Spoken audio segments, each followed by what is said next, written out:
You didn't become this version of yourself by accident. You became it because you had to. Somewhere along the way, life asked more of you than you were ready for. So you adapted, got tougher, quieter, more guarded. You learned how to function even when you were exhausted. You learned how to keep going even when no one noticed how heavy things felt inside. And maybe now, from the outside, it looks like you're doing fine. You show up, you handle responsibilities, you survive the days, but inside, something feels off. There's a quiet tiredness that sleep doesn't fix. It's a sense that you're living on autopilot, not because you don't care, but because caring started to hurt too much. You're not broken, you're not lazy, you're not ungrateful. You're just carrying a version of yourself that was built for survival, not for peace. And maybe that version saved you once. Maybe it helped you endure loss, pressure, disappointment, or years of being strong for everyone else. Maybe it protected you when you didn't have the luxury of slowing down or falling apart. But now, you feel it, don't you? The same armor that kept you safe is starting to feel heavy. The habits that kept you alive are quietly keeping you stuck. There's a question you don't say out loud, because you're afraid of what it might demand from you. If I'm no longer just surviving, then who am I becoming now? This isn't a moment of failure, it's a moment of transition. If you're here listening to this, it means a part of you already knows. The old version did its job. Now, something deeper is asking for space. Here's the part no one really explains to us. Survival mode doesn't turn itself off. When you've spent years pushing through stress, uncertainty, or emotional pain, your mind and body learn one rule. Stay alert, stay ready, don't relax. That state becomes normal. Even when the crisis is gone, your nervous system doesn't get the memo. So you keep living like something bad is about to happen. That's why motivation disappears in confusing ways. Not all lack of motivation comes from laziness or lack of purpose. Sometimes it comes from exhaustion, the kind that builds quietly over time.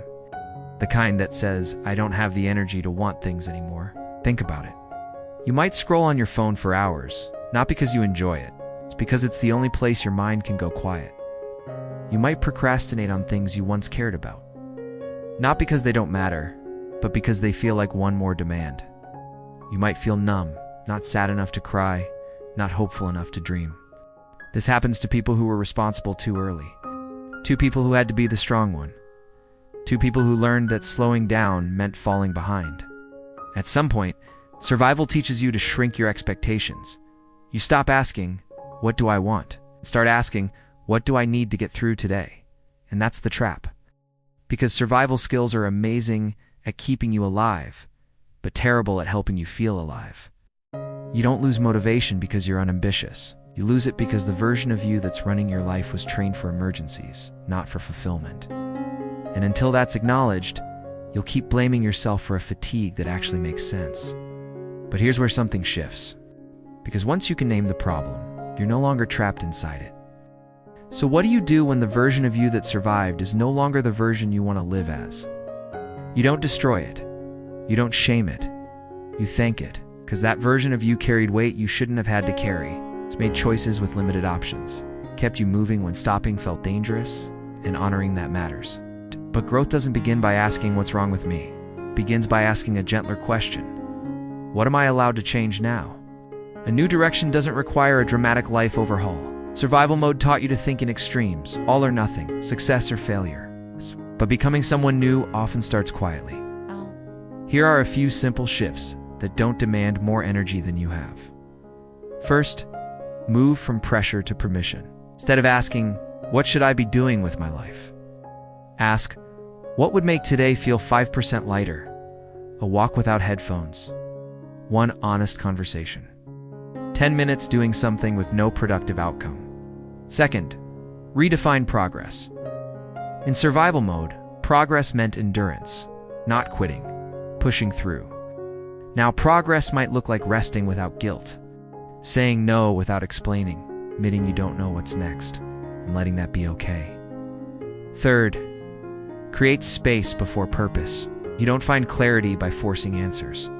You find it by creating enough quiet for the real questions to surface. Who do I feel most like myself around? What drains me even when I'm successful at it? What kind of life would feel safe enough for me to exhale? These aren't questions you answer in one night. They're questions you live into slowly, imperfectly. Becoming isn't about becoming better, it's about becoming more honest. And honesty, even in small doses, begins to wake something up inside you, something that's been waiting patiently for you to stop surviving long enough to listen. There's a woman named Claire. For most of her 20s, Claire was praised for being strong.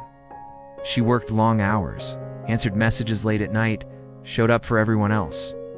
When things went wrong, people leaned on her because she never broke, or at least she never let them see it.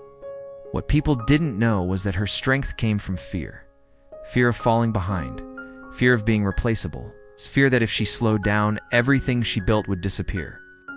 So she stayed busy, productive, exhausted. One night, after another long day, Claire sat in her car outside her apartment and realized she didn't want to go inside. Not because something bad was waiting for her, but because there was nothing there she felt connected to. No energy, no joy. Just a quiet, empty tiredness.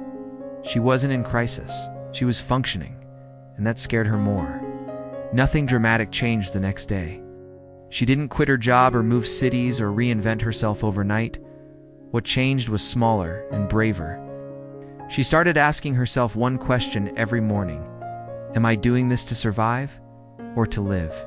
Sometimes the answer was still survive, and she accepted that.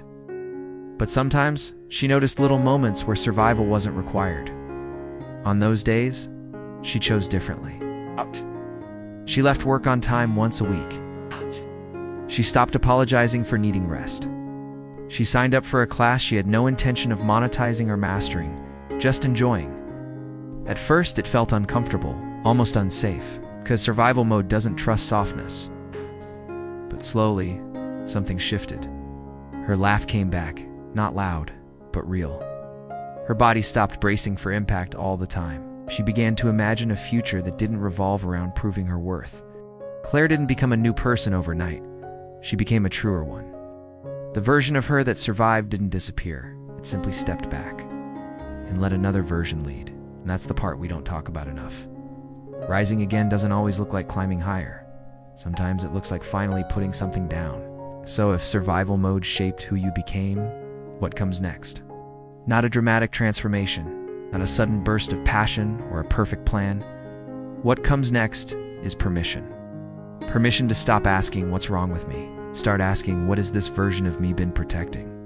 Because the truth is, you don't need to destroy who you are. You need to update them. The version of you that learned to stay quiet, to push through, to expect less, that version was intelligent. It adapted to reality as it was. But reality has changed, and growth doesn't come from forcing motivation. It comes from gently teaching your system that it's safe to want more. That starts small, almost uncomfortably small. Instead of asking, what do I want to do with my life? Ask, what drains me the most right now? Instead of chasing inspiration, notice relief. What gives you even 5% more breathing room in your day? What doesn't require you to prove, perform, or impress? Another shift.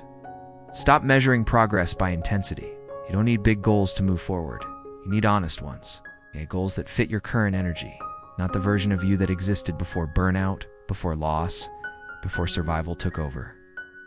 And maybe the most important reframe is this. You are not behind. You are not late. You are transitioning. Just like muscles that have been tense for too long need time to relax, a person who's lived in survival needs time to relearn softness without guilt. Becoming who you want to be now isn't about becoming more. It's about becoming truer. And that path doesn't open with pressure. It opens with curiosity. Which brings us to a story, one that might feel uncomfortably familiar. If you take anything from this, let it be this. You are not behind in life. You are not lost. You're in between the person you had to become to make it through, and the person you are now allowed to choose. The old version of you was built in urgency. The next version of you is built in awareness. Awareness changes everything. You don't need to know exactly who you're becoming yet. Just need to notice when you're no longer willing to abandon yourself to keep everything else standing. It's that moment quiet, almost invisible, is where real change begins. Be gentle with the part of you that survived. Be curious about the part of you that's waking up. Because survival was never meant to be your final destination. It was a bridge. And now, you're standing at the edge of something new. Not louder, not faster, not more impressive, but more true. If this video felt like it put words to something you couldn't explain, save it. Share it with someone who's been strong for too long. Sometimes the most powerful reminder is simply this: you've already proven you can survive. Now you get to decide how you want to live.